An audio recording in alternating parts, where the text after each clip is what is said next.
ಅಣ್ಣ ಹೇಳಿ, ಏನು ಬೇಕಾಗಿತ್ತು? 2 ಕುಷ್ಕ. ಹಾಂ, ಕೂತ್ಕೊಳ್ಳಿ ಅಣ್ಣ, ಕೊಡ್ತೀನಿ.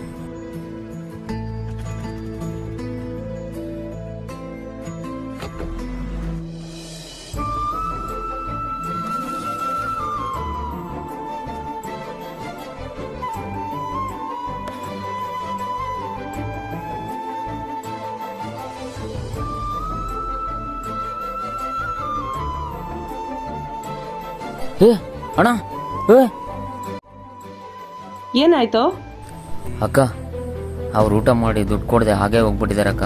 ಅವಾಗಲೇ ನೋಡ್ಕೊಳಕ್ ಬರಂಗಿಲ್ಲ ನಿನಗೆ ಇದೆಲ್ಲ? ನನಗೆ ಅವಿಷ್ಟು ಗೊತ್ತಿಲ್ಲ. ನಿನ್ನ ಸ್ಯಾಲ್ರಿನಾಗೆಲ್ಲ ಕಟ್ ಮಾಡ್ಕೊಂತೀನಿ ಬಾ. ಏನು ಮಾಡೋದು ಇವಾಗ? ಸಾಯಂಕಾಲ ಅಮ್ಮನಿಗೆ ಔಷಧಿ ತೊಗೊಂಡೋಗ್ಬೇಕು. ಇವ್ರು ನೋಡಿದ್ರೆ ನಾನು ಸ್ಯಾಲ್ರಿ ದುಡ್ಡು ಕಟ್ ಮಾಡ್ತೀನಿ ಅಂತವ್ರೆ. ತಮ್ಮ ಬಾರೋ. ಸಾರಿ ತಮ್ಮ, ಏನು ಅನ್ಕೊಂಬೇಡ, ಸ್ವಲ್ಪ ಅರ್ಜೆಂಟ್ ಕೆಲಸ ಇತ್ತು, ಅದಕ್ಕೆ ಮರ್ತೋಗ್ಬಿಟ್ಟೆ. ತಗೋ ಅಣ್ಣ, ತುಂಬ ಥ್ಯಾಂಕ್ಸ್ ಅಣ್ಣ.